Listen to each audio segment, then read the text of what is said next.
Good morning, boys and girls, and welcome to our literacy lesson on Wednesday. Today, you just need to make sure that you have your exercise book and a pencil ready. First of all, let's have a look at our action word for today. We've already done 2 action words this week. Can you remember what they were? I'm going to show you an action. I'd like you to say the word.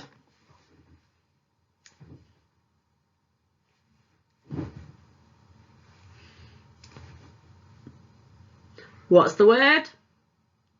Took. Took. I took it. I took it. T-O-O-K. How do we spell it? T-O-O-K. Wonderful. Let's have a listen. See if you can remember the other one. Pointy finger.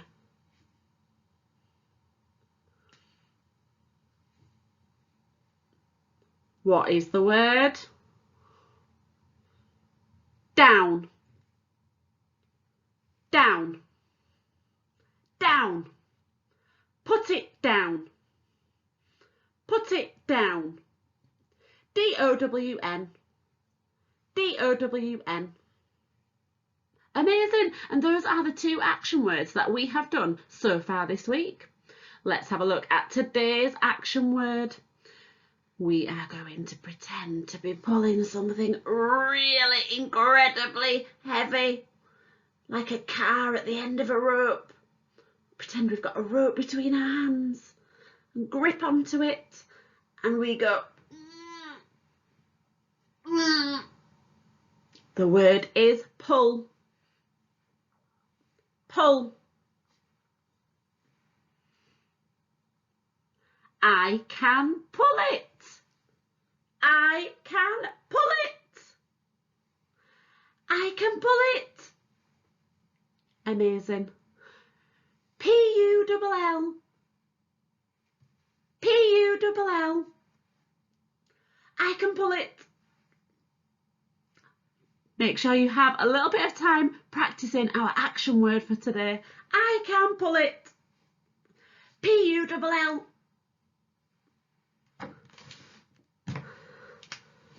P-U-L-L. Can you practice writing it down? I have loved seeing your practice this week. Amira has been filling her page with the word. If mummy or daddy has a timer on their phone, you can practice writing it like we do at school sometimes. See how many times you can write the word pull in a minute. Maybe you can challenge your mum or dad to beat you. Let's have a look at our superstar writing from yesterday. Yesterday, we were making a story map all about our Paddington story. You listened to the story and then you all created some beautiful story maps. I was just shimmering with happiness last night, and I spoke to Mrs. Ward and she was just so proud of you also, because you tried so very, very hard on all of your story maps. They had so much detail.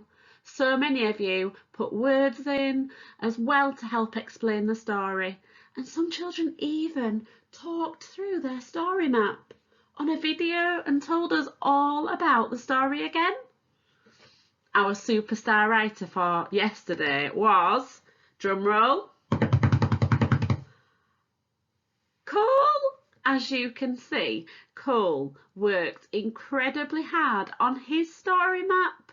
He included all the tiny details of the story and he sequenced them all in the right order. He put so much effort into his work. We are incredibly proud of you, Cole. Can we all send him a really big whoosh? Whoosh, Cole. Sprinkle, sprinkle, sprinkle. Magic stardust all over you. Continuing to make your writing amazing. We also spoke yesterday about how to make Paddington feel like he belongs at Jerry Clay Academy. You had all sorts of amazing ideas, like make him some marmalade sandwiches, play some games with him, make a little bed for him, give him cuddles all the time, say hello to him and make him feel happy, ask him how he is. They were all amazing ideas, and some boys and girls also said that we could write to Aunt Lucy to help her know that Paddington's safe. And I just thought that was such an amazing idea. That's what we're going to be having a go at now. We're going to start to write a letter to Aunt Lucy to tell her all about Paddington and that he arrived safe at Jerry Clay. So writing a letter to Aunt Lucy to say that Paddington has arrived safe and how we'll look after him is such a good idea. I'm going to share mine with you today, and then we're going to have a think about how to start writing our own today. Just thinking about writing our address. Okay, so here is my example. I've got my address in the top right hand corner. 1 Toaster Street, Renthorpe, Wakefield, England, WF3 9LN. Then I've written the date, 13th January. Dear Aunt Lucy, I hope everything is well in the home for retired bears. I am writing to let you know that Paddington has arrived safely at Jerry Clay Academy. He managed to stow away on a boat from darkest Peru and then got on a train to Paddington train station. He is tired but happy to be here. He was a bit dirty too after his voyage. We will look after him by playing with him, making him marmalade sandwiches and giving him lots of cuddles. Miss Harling. There are some words in red there. They're words we're really going to focus on this half term. They are retired. Can you say retired? Somebody who is retired is somebody that doesn't work anymore. They've stopped working and they relax at home. The next word we're going to strive with in our writing is stowaway. Say stowaway. Stowaway. Stowaway. Paddington managed to stow away from darkest Peru. If you stow away, it means that you get onto some transport, like a boat or an aeroplane, but you're not supposed to be on it. You sneak on. Can you imagine Paddington sneaking on, climbing onto the boat? Just sneaks on. He's not meant to be there. He might hide with all the luggage. And the last word is voyage. Can you say voyage? Voyage. He was a bit dirty too after his voyage. A voyage is a really long journey. Can you think of a voyage that you've been on? It might be a long car voyage, might be a long plane voyage. It might be a journey you've been on that took longer than you really thought. A long journey is called a voyage, and Paddington's been on a long journey from Peru to England. So did you know that when we start to write our letter back to Aunt Lucy, we write our address first? In the top corner of my letter, I wrote my address. And I'm going to show you now how we do that. So the most important thing to remember is that when we write our address, we use capital letters. So you're going to use capital letters for your street name. I'm just going to highlight them now on the screen. Can you see? So I put number 1.